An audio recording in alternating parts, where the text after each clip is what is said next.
webinar series hosted by the Ohio Legislative Children's Caucus.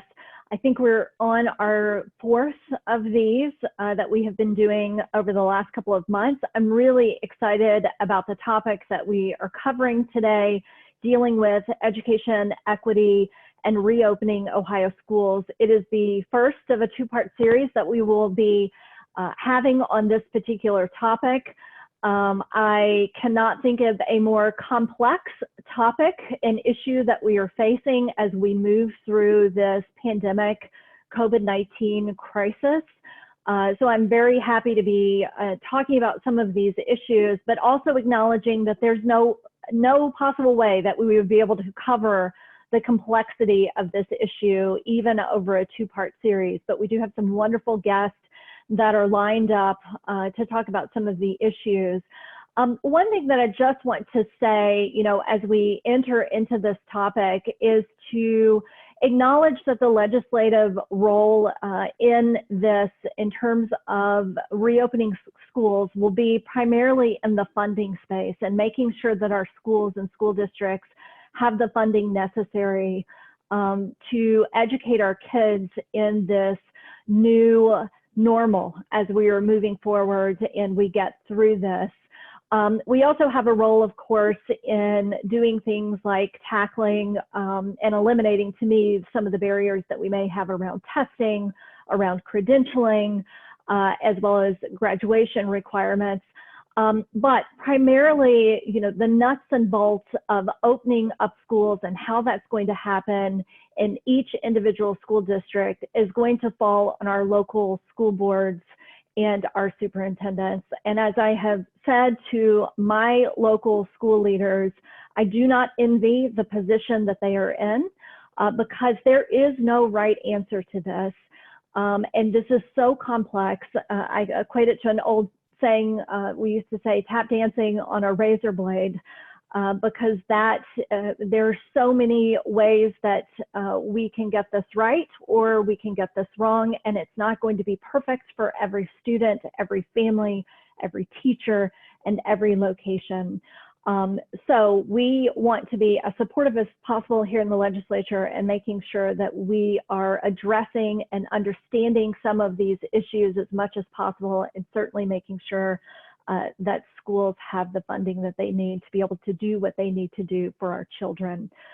So with that, we've got a number of speakers lined up today. We have Mr. Mark Black, who's going to start us off.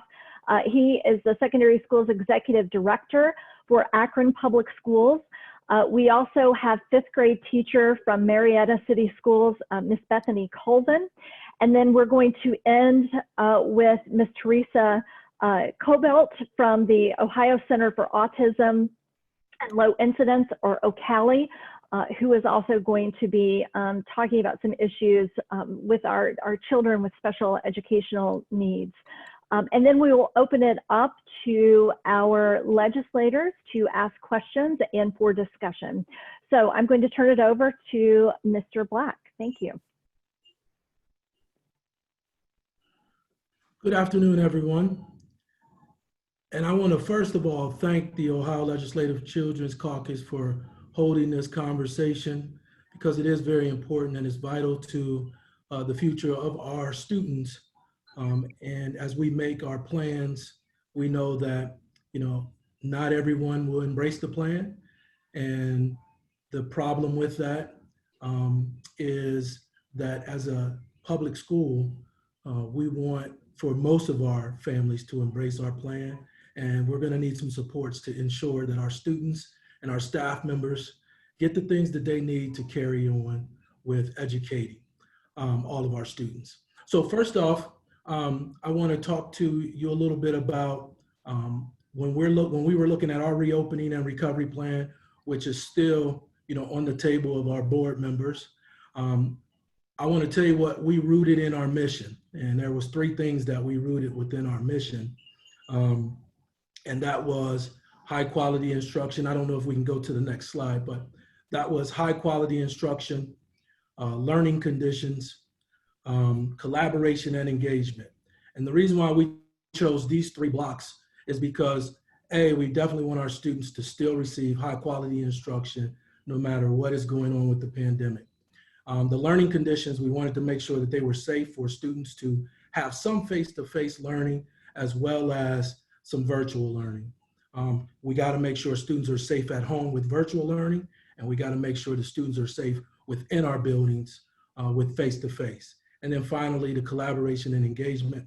We know that the public and engagement is very vital to what we do, because we have parents who are going to work. We have community partners that want to continue to give students relevant experiences.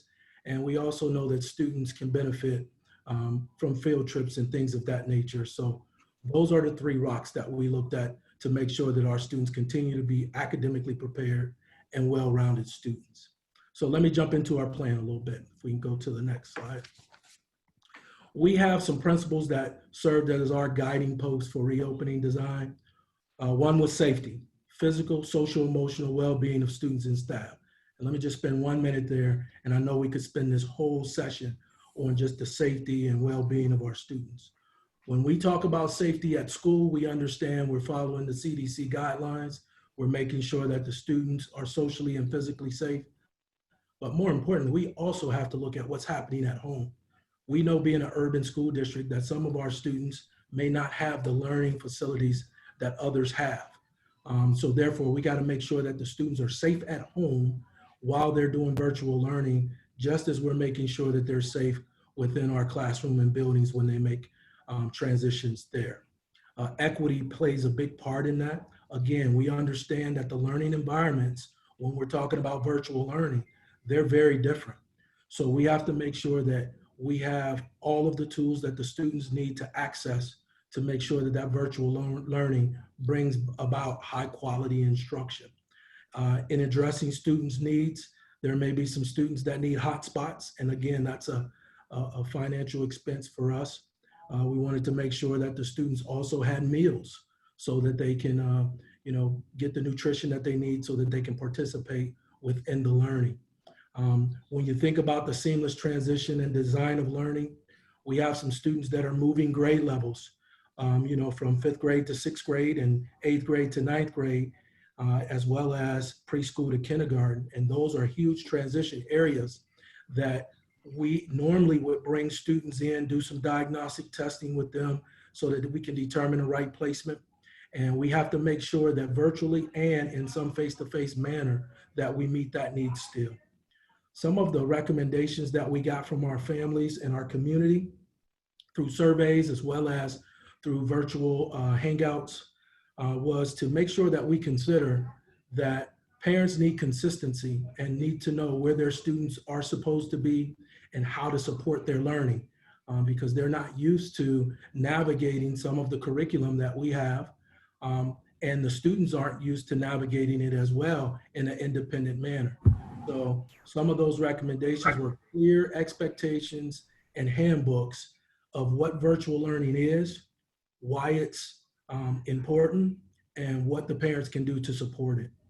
And then our fiscal responsibility, still making sure that we're utilizing our staff, our support staff, and our administrators in a way that they can support the learning. If we can go to the next slide, I know I have 5 to 6 minutes, so I'm trying to get to this. And we can skip this slide and go to the next one. I just want to talk about one of the things that we're really facing in the urban schools. We are not in a financial situation where we can go out and purchase more fleets for our students. And we have a high volume of students that rely on our buses as transportation. So I wanted you guys to look at this slide because this is what we had to put together for our families as well as our community partners. All of our high school students take the Metro bus. They do not utilize our school buses. So we had to make sure we partner with Metro to get all of our students their passes, their bus passes, so that they can get to the bus and try to move ahead of other folks that are riding the bus. So how do we get our students to fill that capacity so that they make it to school on time? And then when we look at our students from pre-K to 8th grade, how are we utilizing the safety on the bus and maximizing our buses And you can see in these two diagrams here, we looked at with 22 passengers, that's 1 student per seat. And then we looked at the six feet spacing, and that would be 11 students on the bus. That would bring a heavy cost to us, and it would also delay instruction for students. If I can go to the last slide, I'll wrap up for questions so I don't take other people's time. Space consideration within the classroom. If we can go to the classroom, space considerations within the classroom. One of the things that we found, we normally have about 30 students in a class. If we do the 6-foot spacing, we go down to 12 students. That brought on the cost of maybe having to hire more teachers. If you look at the other diagram, that's where we normally are 25 to 30 students in a class. So you can see the drop off from following the CDC guidelines and ensuring that students are safe in the 6 feet and wearing a mask. There's been some consideration and talk about 3 feet and what that does to the classroom. But when we're talking about equity and we're talking about the financial burden that may come on districts from this pandemic, yes, when we're talking class size, ratio of students, it causes a problem for us, as well as time on task with teachers in a face-to-face manner. It takes away some of the instructional face-to-face time. I'll pause and stop there, and I apologize if I'm over on time. No, please do not apologize. Thank you very much. I do want to go on to Mrs. Bethany Coleman, who is a 5th grade teacher, again, in Marietta School Districts. Ms. Coleman, go ahead and unmute yourself. Okay. Hi, everyone. And I would also like to thank the panel and everyone in attendance for listening today, for the opportunity to share my perspective as a general education teacher. I live in southeastern Ohio, and where I teach, has a high number of poverty students. We are considered to be a Title I school. I do also apologize for not being on video. I'm on vacation right now and was afraid that there would be glitches with my internet. So there should be a slide up for you that's just previewing the 3 different challenges or topics that I would like to discuss with the panel today. As a teacher, when we were closed down in the spring, our first concern was how are we going to feed our students? And I feel like our district did an excellent job with this and continues to do an excellent job, even though it does cost a lot of money and to figure out transportation, how to provide over 1,000 meals a week to our students in our district. But besides that, the next issue I was considering was social emotional well-being of students is all of the counseling that they received in the school setting. As I've been teaching year after year, I see a higher number of students at risk and needing these specialized counseling sessions. Our district decides to contract out a counseling service through Life and Purpose Counseling in our area. And for example, in our school, one counselor comes once a week and meets with the students we've identified at being at most risk. So as we move forward, and last year in the spring, it was a huge concern that these students were not receiving these services like they would being in a school setting. So as we move forward to the fall reopening, I know academics are extremely important, but we also need to make sure that our students, especially our at-risk students, are receiving the resources and the experiences with a counselor that they were used to receiving in the past, especially during a trauma-filled situation such as COVID. My next point of discussion I would like to talk about has to do with academic gaps related to technology and internet availability for our students. Mr. Black also talked about this in his area, even being in an urban school, but we saw a huge disparity among our students, whether they had the technology they needed at home and the internet access at home to be able to complete any of the academic tasks that we tried to do with our students to keep them learning. Some students had the support of parents, and parents were able to coach them along with the distance learning, while other families we heard from had a really difficult time during the shutdown because they were working full time. They needed their technology to do their work, or their internet was not able to keep up with everything that needed to happen in their home for academics to continue and work to continue. So that balance was something that we heard of concern from several parents as we called them during that time to check in.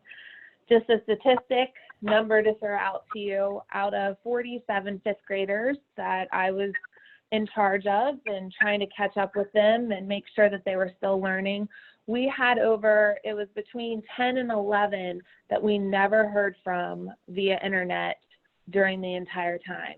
They did not access our Google Classroom. They were not on any of the programs that we provided. We were still calling them each week, every 2 weeks to check in, but it was more just a well-being check versus academics. So as we move forward, I know that there's going to be a bigger push for academics.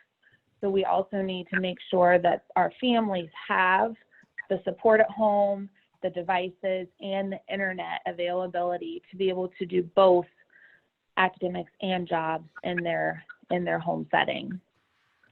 And the last point of discussion I would like to bring up has to do with, I know I talked about students and issues and concerns with internet, but we also were able to figure out that teachers were having a big issue with having the correct internet availability at their home as well. During staff meetings, we had our staff meetings on Zoom, and there were several teachers who live outside of our city limits that did not have a reliable internet connection and would be kicked off several times or not even able to access the Zoom meeting. On top of that, my teaching partner, she's an intervention specialist, she would have meetings and try to provide accommodations to her students, but because of where she lived outside of city limits, even with the hotspot that she had purchased, she was unable to have a reliable connection and be sure that she was going to be able to have a full hour meeting with her students to check in and to do the diagnostic testing that she needed to do last spring, which is definitely something that needs to be considered as we move into this reopening phase for the fall, because teachers, as we know, are the driving force of the instruction, and they have to be able to provide that instruction to the students for the academic success to continue. So that is another issue that needs to be considered as districts create plans for the fall to reopen our schools safely and to make sure our students have equal opportunities and experiences to succeed in their academic and social well-being. And that's all I have today. I appreciate your time, and I'm open for any questions as we get to the question and answer session. Thank you, Ms. Colvin. I know we will have questions. In fact, I'm getting texted questions for our two speakers already. So our last speaker will be Mrs. Theresa Kolb from Ocala. And Theresa, thank you for joining us today. Yes, Representative Russo, Senator Lehner, thanks so much for bringing us together. I agree completely. This is an incredibly important topic. And like you, Representative Russo, I don't know that there's any right answer. But I did want to share with you, if you want to go ahead to the next slide, Allison, the results of a recent survey that we conducted. We conducted it in June on behalf of Ohio's Interagency Work Group on Autism. We heard back from about 200 families who have a member with a disability. Many of those were autism, but it was autism, other disabilities, or special health care needs. We heard from all over the state, suburban, urban, rural areas. We had very wide socioeconomic representation too. We asked about income. We also asked about race and ethnicity. And so I do want to point out, importantly, that the majority of our respondents were white or Caucasian. So I think that's important to note. Just as we go forward, this largely represents their experiences. So a couple of big takeaways that I'll go into a little more detail about is We saw that teaching and learning continued, that when schools shifted to distance learning, even for families who had a member with a disability, that teaching and learning did continue. And to some extent, IEP services or individualized education program services continued. And that even when schools did everything right, or the best that they can under these circumstances, families experienced tremendous amounts of stress and absolutely believe that their children lost ground. And that has to be part of what we think about going into the fall. I heard Mark talk about that. I heard Bethany talk about that. It seems like something we all know, but I want to just be really clear and explicit about thinking about trauma and building resilience, both of families, students, and our educators has to be key as we move forward. So on the next slide, you'll see these were some of the things that we learned. We asked about how much time people were spending, both the student, the learner, and the family member. And what we saw for students with disabilities is it was almost identical. Families, in fact, in some cases spent more time even than their student did. Most of the students were not able to do the work independently. And so families were investing another 15, 20 hours a week on their students' education. And that was on top of, as Bethany said, many who were also still working full time.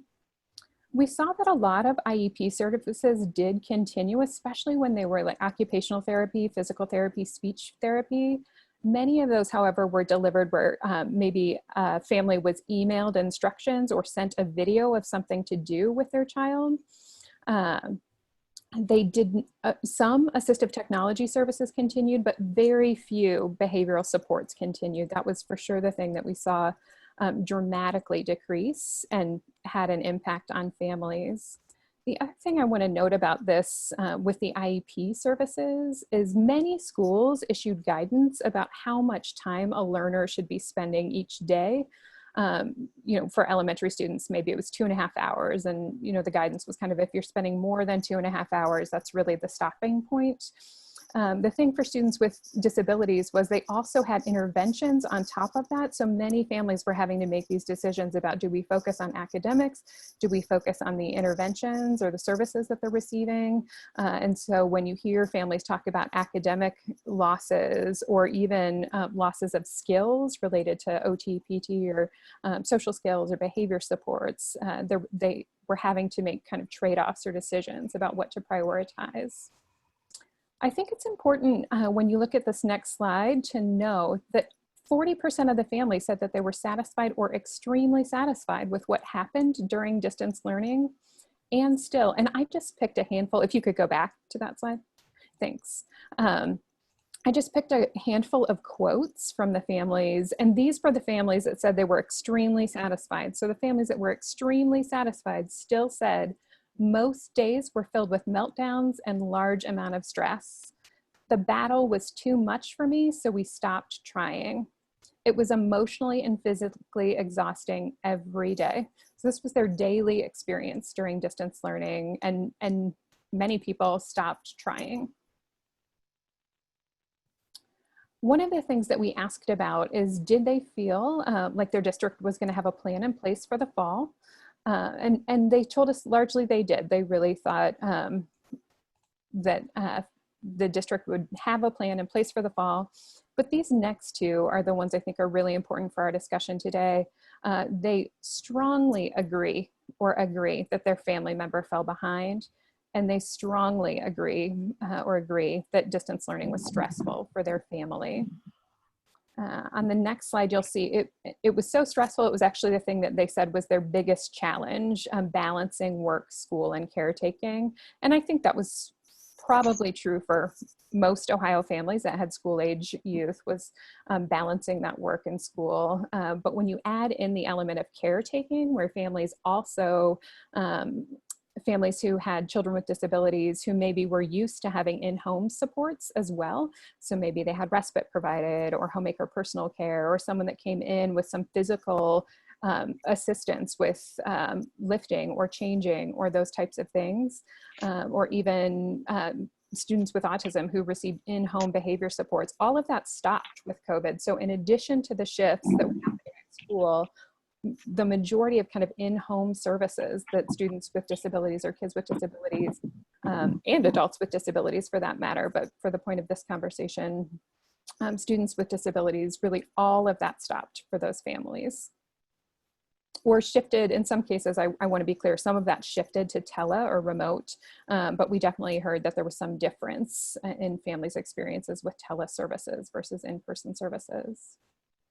Something I think Mark mentioned, which really stood out to us, and so good for you, Akron, for thinking about this, is families said nobody really helped them understand what their role was in distance learning, or I would say at least there was a wide spread in this, more so than what we saw in some other categories. Families not really understanding what their role in distance learning would be. And again, especially families of students with disabilities, I think it's true for all families, but when it came to some of those interventions, when it came to trying to figure out how do we deliver academic supports, when I have a student who can't do this work independently, they can't access the technology independently, what is my role? And many families did not feel, if you could stay on that side for just a second, that their input was sought. And so I think that's one thing that I've seen from many, many districts really seeking family input during this time as trying to think about what fall might look like. All right, next slide. So I think as we think about going into the fall, as we think about reopening and equitable access, really starting to view these things through a lens of trauma. And some people prefer the word stress over trauma, whatever you feel most comfortable with. I think for all of us, this has been, I'll use the word trauma, traumatic experience. A very, very basic definition of trauma is simply a real or perceived loss of agency. So you didn't feel like you had choice or control. And so again, I think for most of us over the last 6 months, there are a whole lot of things that we didn't feel like we had choice or control over. For many people, building closures happened almost overnight. People didn't feel like they had a lot of say in what happened or how it happened. People had all kinds of very real losses, from loss of human life, loss of health, loss of jobs and income. And then when you think about students with disabilities and some special healthcare needs in particular, I've heard from so many families who are literally just terrified about their child's life, and they're immune compromised or won't be able to wear a mask or those kinds of things. So in addition to sort of just the things that everyone is feeling, knowing that you have a child who has a compromised immune system or who can't tolerate a mask. And then I want to recognize something that I've heard a lot from the field is that many, many teachers, I wish I had a percent for you, I don't, are also parents. So as Bethany mentioned, just sort of also the stress and trauma, the technology issues, all of those things. Teachers were also trying to balance how to educate their own kids, shift to distance learning for their own children, as well as for their entire classroom. So I think there's just been lots of stress, lots of trauma, lots of loss of agency. And so as we think about moving forward, one of the things that I really want to focus on is an element of building resilience for folks. And it's something that people with disabilities in general don't often experience, is voice, choice, or control. So going into the fall, how can we think about giving families, giving students, giving people with disabilities meaningful input into the decisions that are being made? How can this be something that we think about happening with families, with students, with teachers, not to them? And how do we create as much choice in big and small things, everyday decisions, as well as some of the big decisions? I've seen somebody mention the other day that, lots of districts have made decisions about school supplies and how they're going to handle school supplies. And that's one of those very little things that I think family, could just meaningfully increase choice, voice, choice, and control for families. I won't read this whole quote to you, but just I saw this in an article the other day that just how important getting input can be to both facilitate and accelerate, and I might add, not prohibit the safe reopening of schools. I think the more we can build and develop bridges and partnerships between teachers, families, and members of the community, the better we're going to do. On the next slide, so some things when we think about priorities, I think these are probably pretty similar to what Bethany mentioned and Mark mentioned. When we think about students with disabilities and their families, safety and well-being are top of the list probably for many of them. Both their very real physical safety, as I mentioned, some very real concerns about compromised immune systems, about abilities to wear masks, or even tolerate. I know I've seen some districts that have said face shields instead of masks, and heard from families who have said a face shield would be just as bad as a mask. Kind of anything is going to be a challenge. So how do we help families think about that and engage them in that conversation? I think any kind of professional development that we can do for teachers, educators around trauma and building resilience in their own trauma. I mean, I think understanding what this experience has been like for everybody and how we move forward together and really heal and recover from this. And that goes along with building what does a post-COVID culture look like? Schools have invested so much in building these positive cultures. What does a positive culture look like post-COVID? And that communication obviously is going to be key. As I think Mark mentioned, one of the things, going back to the big fears of families, is they feel like their students have really lost ground. And so prioritizing those learning gaps and opportunity gaps. So again, where maybe someone didn't have internet access, there was a gap there. And then how, I just put down here some things that districts can be thinking about, you all can be thinking about in terms of what's it going to take to reopen,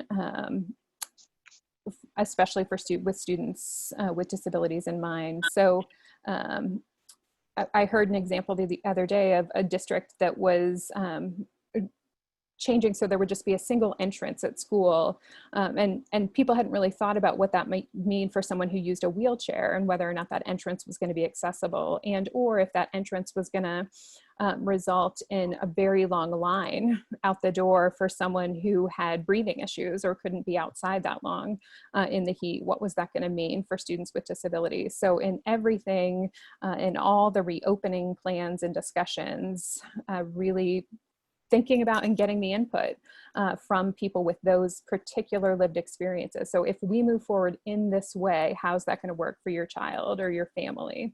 If we move forward in this way, what are going to be the implications for our students that have disabilities? I think teachers have great insight into a lot of that. Families obviously could give you all kinds of input. Thanks so much. Thank you to our speakers. I'm actually going to turn it over now to Senator Lehner, our co-chair of the Children's Caucus, and she's going to facilitate some of the Q&A session for the remainder of the webinar. Senator Lehner, you're on mute.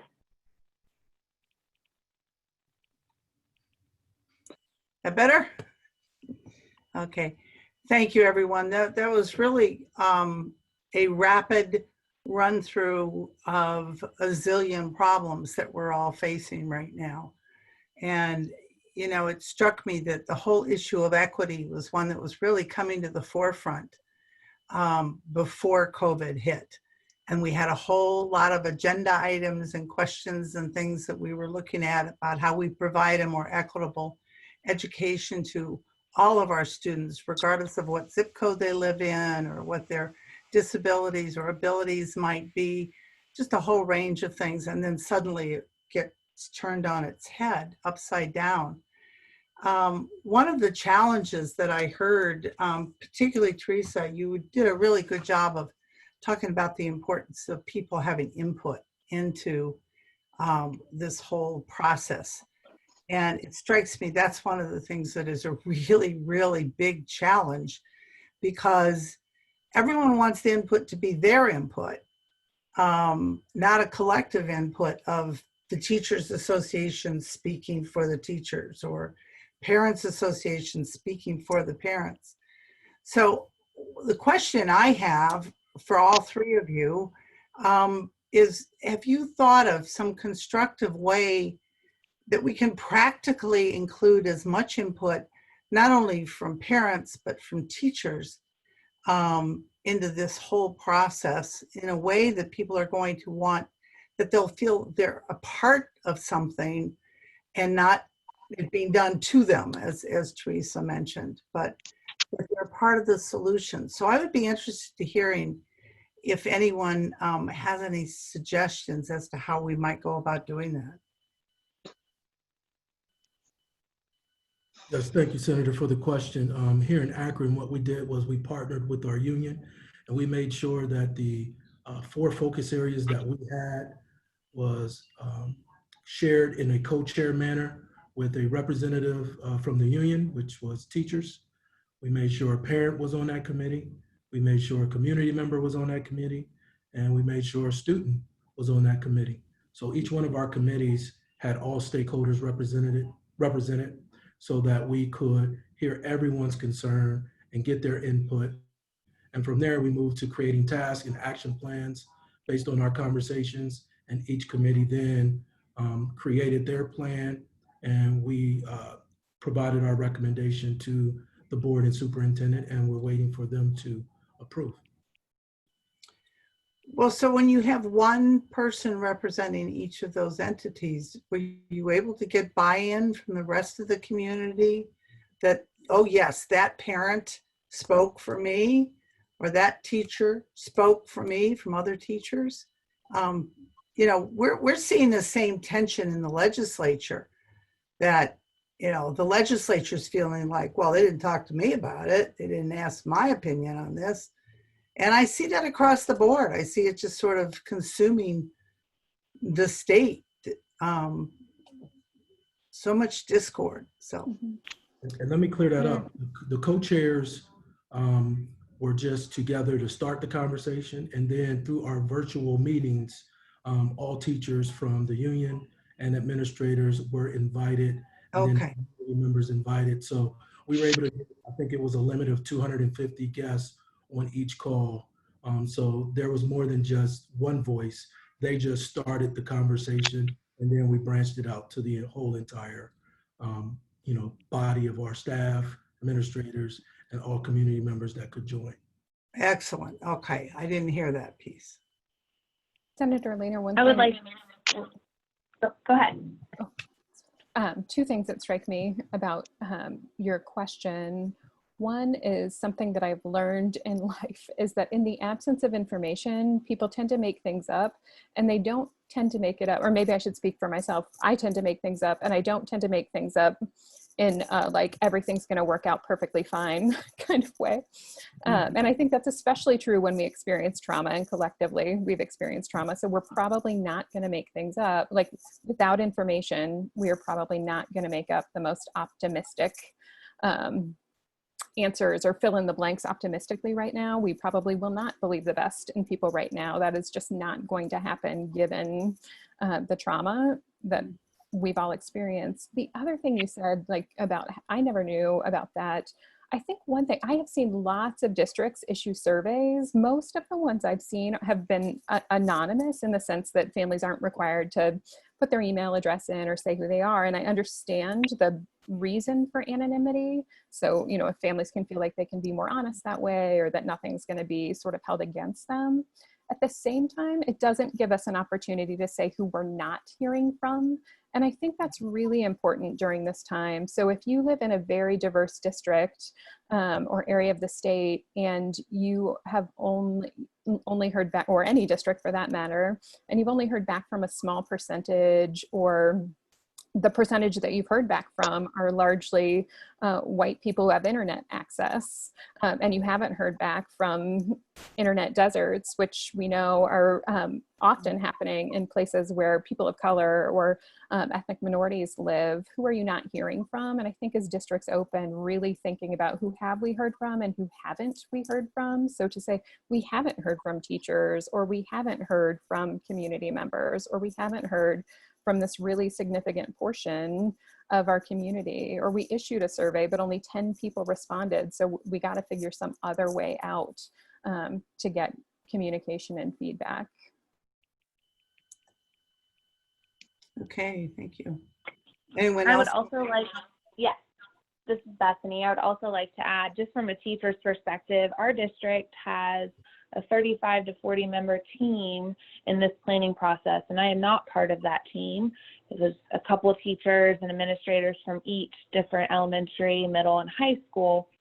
And although I trust my coach, my coworkers and my administrators, it is very hard to be on the outside of that, where decisions are being discussed and hopefully being made to present to our board, and trust and have faith that everything's going to be okay, when I know that the decisions that are going to be made that I'm not truly giving my input to, and other teachers aren't as well, will impact what our professional lives look like and our personal lives, and how much time and effort we have to put into changing our style of teaching for distance learning or remote learning or whatever is decided.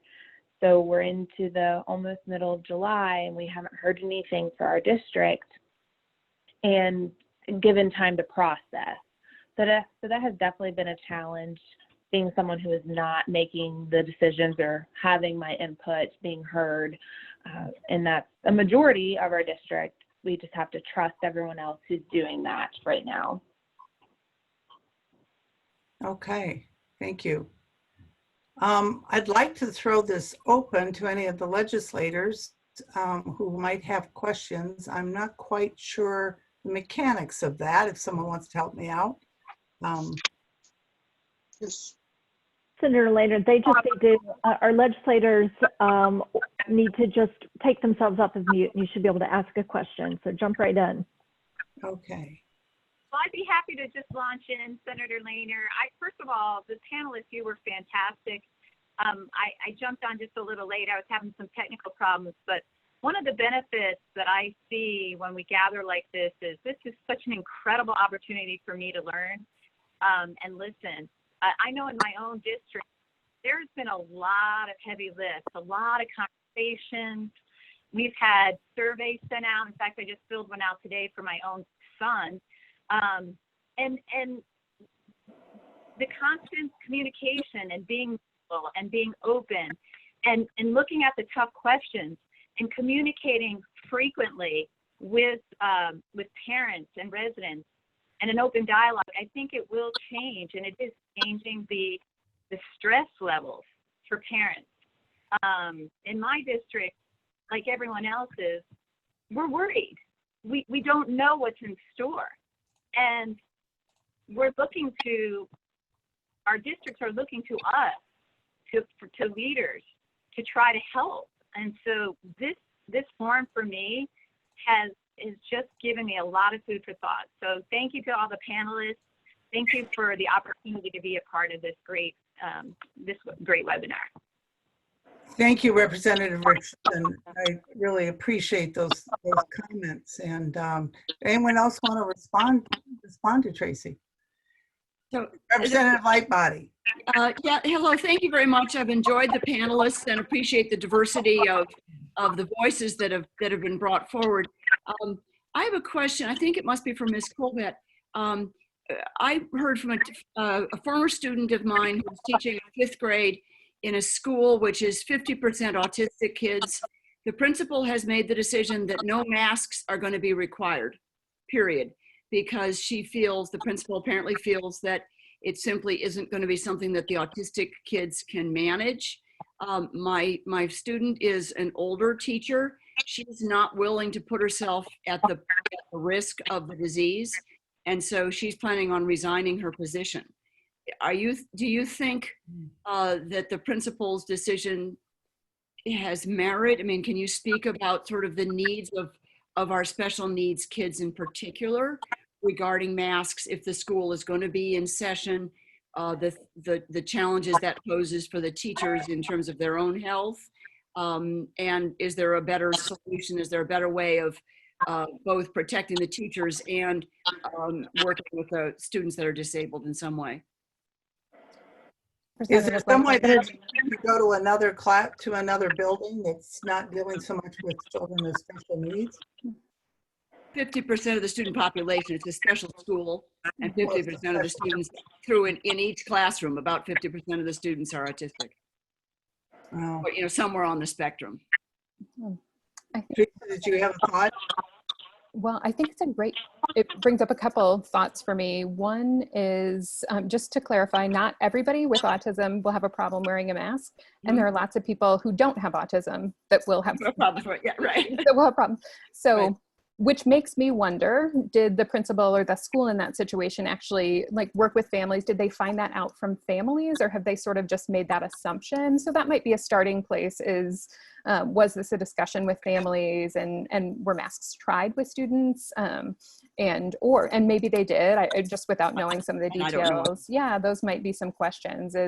I've also seen a number of families who have said they're going to start trying, knowing that it might be necessary to wear masks, not just at school, but out in their community for them to be able to do anything. They've started to work on just getting their kids used to wearing masks now. For some kids that may never work. And for some kids, it may just be a matter of this is new, this is different. How do we get used to things that are new or different?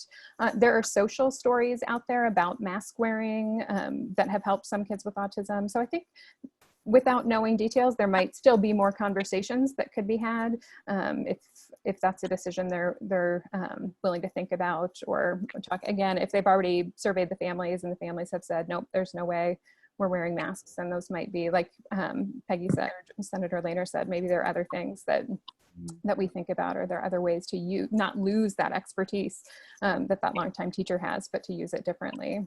Yeah. Which I think is key, flexibility for students and flexibility for teachers, because there are definitely teachers who have their own health issues or family members who have compromised immune systems too. So, You know, I don't think we can ever underestimate too the teaching value that people, parents and legislators and each of us has with kids. Kids will follow our lead. And if we're telling them they're going to hate masks and they're awful and they're hot, they're not going to wear masks. But if you say, hey, this is really kind of new and different, let's try this and let's be optimistic about it, it can make all the difference in the world. And that's true with other adults as well. yes. And the other thing with autism in particular, I mean, one of the characteristics is that many people with autism have a special interest. So I've even seen people leverage that special interest to help with mask wearing. So if your special interest is in trains, what can we do about a mask that has to do with trains that might make you more interested in wearing it? So, Senator Lehner, yeah. I wanted to jump in here because Rep. Boyd has sent me a question that she has for Mr. Black, because I know that you have worked on the plan for reopening. You've submitted your recommendations to your local school board. What worries or fears do you have, and I can speak my own two children in their school district, my two school-age children, our reopening plans are pretty far along as well, and other schools in my district. As we start to get more input at the federal level from the Department of Education, that some of those plans will be upended, and what feedback are you getting from ODE in this space moving forward? And we are in July, mid-July. Most of our schools start in mid-August. We're a month away for many school districts, and I think that is a worry that many of us share. I can certainly say as a parent, but also as a legislator, will some of these plans be upended? We have not received any communication from ODE about plans being upended, but what we've done is we plan for both what we feel based off of the guidance of our local health department and some things that came down, from the CDC. We plan for what's going to be in the best interest of our students and our staff members, but we also have a plan if that is upended and what that would look like for us as well. But our first focus is the safety of the students and our staff, and we're going along with that, and we're hoping that that is honored and upheld, because again, at the end of the day, it's our jobs to ensure that the students are receiving their academics without disruption and barriers. And those disruption and barriers can come in the form of not feeling safe or not understanding, what the safety measures are within the building if they're going to be constantly changed or questioned.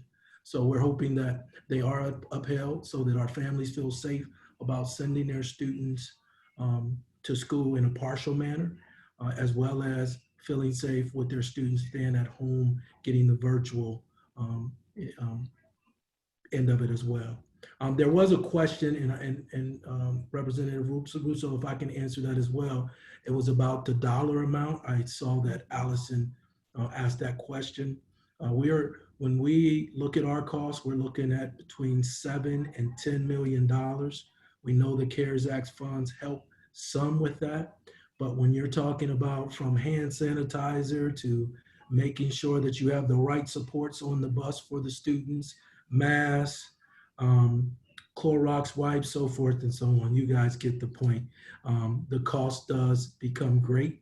And that's between operational as well as, making sure that we're supporting our custodians with the cleaning supplies that they need once the students exit the building. So between $7 and $10 million, we decided that we're not going to, and we don't think any district will be able to buy new fleets of buses because some of that cost goes all the way up to $100 million if you're trying to get more fleets, and we just can't afford that, and that's not in our budget to afford that, and we can't hire more teachers.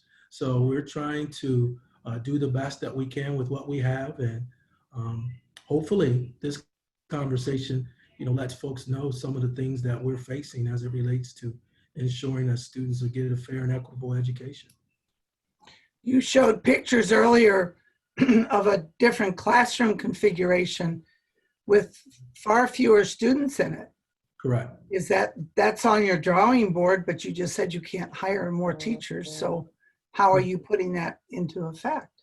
So what we did was we have a rotation of students where they will get 2 days a week face-to-face and 3 days a week virtually, so that we can have students rotate based on the teachers that we have. So we look at our classroom as divided into group 1 and group 2, trying to make sure that we make the elementary students, the middle school students, and the high school students who are coming from the same household rotate in on the same day so that they're doing their virtual learning at home together. Because we do understand that some of our high school students will take on the role of babysitter. So those are things that we have to take into consideration. And what happens in those homes where you don't have a teenager can be a babysitter? Yes, that's where our families have really stressed trying to get more support. I know that through the YMCAs and some of the outside agencies, they're going to try to support and become a hub for parents to drop off students so that they can still get their online learning at their facilities. So that was some of our community partners stepping up, trying to help.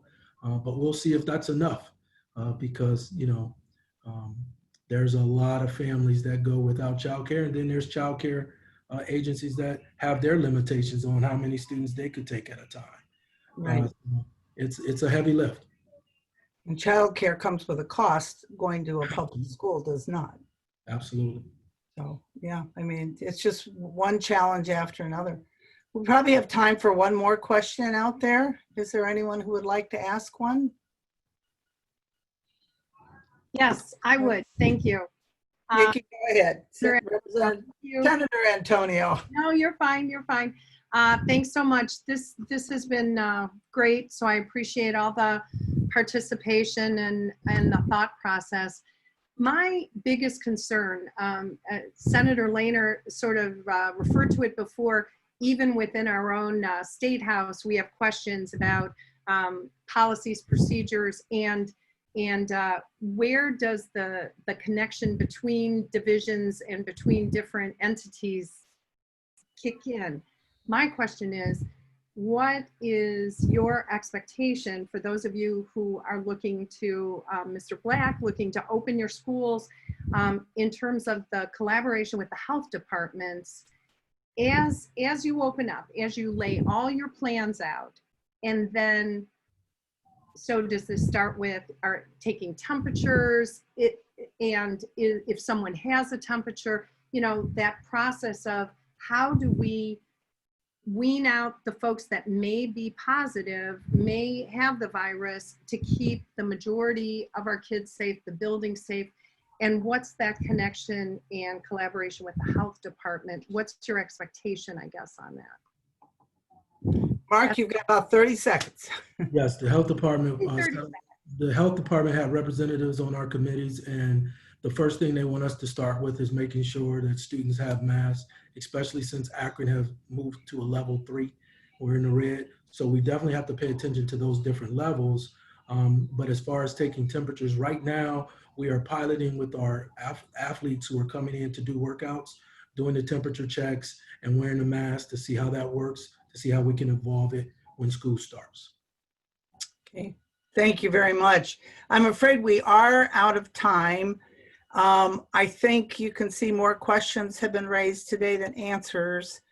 I think the only thing that I can say on behalf of the Children's Caucus is we are here to try to be a bipartisan, bicameral voice that seeks to find some of these solutions, that can have these kind of open discussions without politics getting in the way, frankly. And I hope we do a lot more of it. I hope we're together soon so we can try to address this challenge.